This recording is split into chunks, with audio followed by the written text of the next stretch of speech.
সোনালী মুরগিকে কী খাবার দেব? হ্যাঁ, সোনালী মুরগির জন্য সোনালী খাবার দিতে হবে, এটি স্বাভাবিক। কারণ হলো সোনালী মুরগি যেহেতু 2 মাস ধরে পালতে হয়, একটা লম্বা সময়। ব্রয়লার যেহেতু অল্প দিন পালতে হয় এবং তার মেটাবলিজম, তার চাহিদা ডিমান্ড একরকম, তাড়াতাড়ি বড় হয়। সোনালী মুরগি বা লেয়ার মুরগিকে আপনি খাবার দিলেই কি তে বড় হবে? বড় হবে না তো। তার এরকমই তাকে আল্লাহ ওইভাবে ওই সিস্টেম করা যে তার বেশি দিলেই সে খাবে না। এই জন্য আপনার যতই বেশি ভিটামিন মিনারেলের উন্নত মানের খাবার দেন, খুব বেশি একটা লাভ হবে না।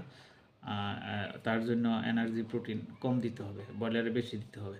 হ্যাঁ, তাহলে সোনালী মুরগি সোনালী খাবারই দিতে হবে। অনেকে আবার সোনালী মুরগির ব্রয়লার খাবার দেয়, দিতে পারে। হ্যাঁ, যেহেতু এটা একটু কাছাকাছি, একটু প্রোটিন এনার্জি বেশি, দিতে পারে। কিন্তু সবচেয়ে ভালো হয় সোনালী খাবারই এটা। এরপরে যদি কেউ দিতে চায় দিতে পারে, তবে দিলে কী সমস্যা হতে পারে?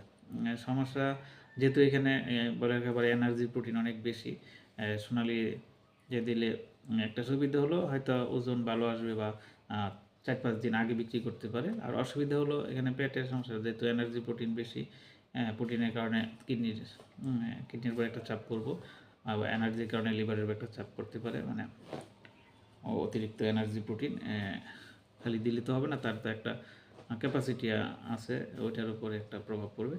আর হলো আমাশা ভিটামিন যেহেতু বেশি, সব কিছু বেশি, প্রোটিন ভিটামিন বেশি থাকে, সেই হিসেবে আমাশা বা পেট খারাপের একটা সম্ভাবনা থাকে। তবে সোনালী খাবার খাইতে পারে, কেউ চালিয়ে ব্রয়লার চালিয়ে দিতে পারে, অথবা ব্রয়লার যদি 15 দিন দেয় বা 20 দিন দেয়, বাকিটা সোনালী দিতে পারে।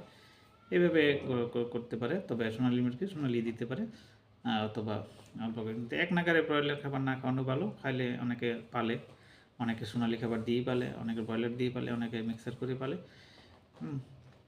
এটা একটু এদিক সেদিক একটু সুবিধা অসুবিধা আছে, এটা তো আলোচনা করলাম। এখন আপনারা নিজেরা সিদ্ধান্ত নিতে পারেন যে কোনটা খাওয়াবেন। তাহলে এই পর্যন্তই।